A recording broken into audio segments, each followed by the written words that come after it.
We are E.S.P TV, and this is Scott Kiernan. I'm Victoria Ketty. This is Alexis Bagat. He heads audience.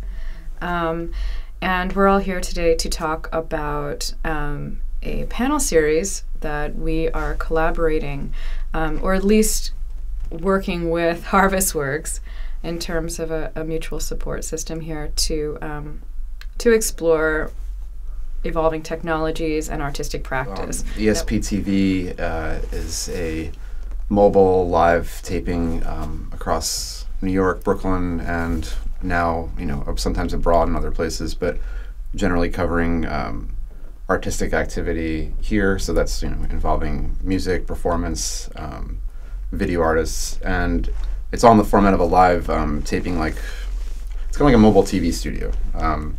Done with all analog equipment. We have a 3-person crew on camera, and we do live video mixing at the tapings in front of a live audience, and they can see the show being made there on site. That show then gets aired on cable access in New York City on Manhattan Neighborhood Network on Channel 67, Time Warner, and also is streamed online and then also archived online. So yeah, that's basically E.S.P TV in a nutshell, although it's expanding all the time, and we're very interested in broadcasts in general, especially in this day and age, and making that, or ways for that to be more accessible to artists.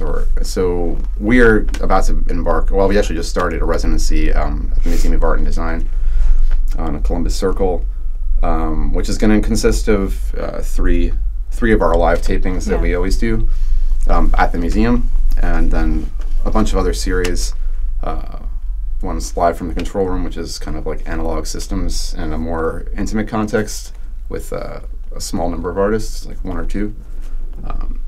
There's also the supply-demand panel, which we'll be talking about soon. Which is a 3-part panel series. And then we have a screening that is merging cable access and pirate or lo-fi-based programming, which is both radio and television tool. And I like using the internet for means of access, but it is a compromised platform for what we do in terms of we work with analog media, so we're transferring media. There's always a loss that happens there.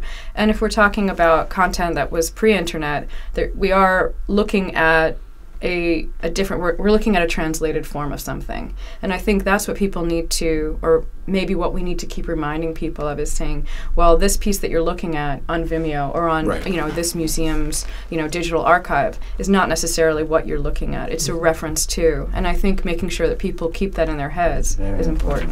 And as far as reaching lots of people, it does reach a lot of people, but a big thing about E.S.P TV has always been to sort of have more of a community than people sitting behind their computers in isolation watching a show. Getting back to the panel series and really kind of the core reason why we're here today as well. Supply Demand is a 3-part panel series. It's going to be held at the Museum of Arts and Design, which is at 2 Columbus Circle in the theater, downstairs theater, at 7 p.m. And we have 3 different dates. The first panel, which Alexis spoke about briefly, is centers on radio and internet. Just take those 2 words, and there's quite a bit of meat in between, which is going to be March 14th at 7 p.m. It's $7. Members, it's $5. And so there's that. The second panel is Cable Access, Dead or Alive, which is something we also kind of spoke about a bit, which is April 17th, and that's again at 7 o'clock. And then our third panel is based on mobile technologies, and that's May 8th, and that is our last panel to kind of finish the residency. We finish our residency on the 11th with our last E.S.P TV taping. So this is kind of the last week, and where everything kind of comes together.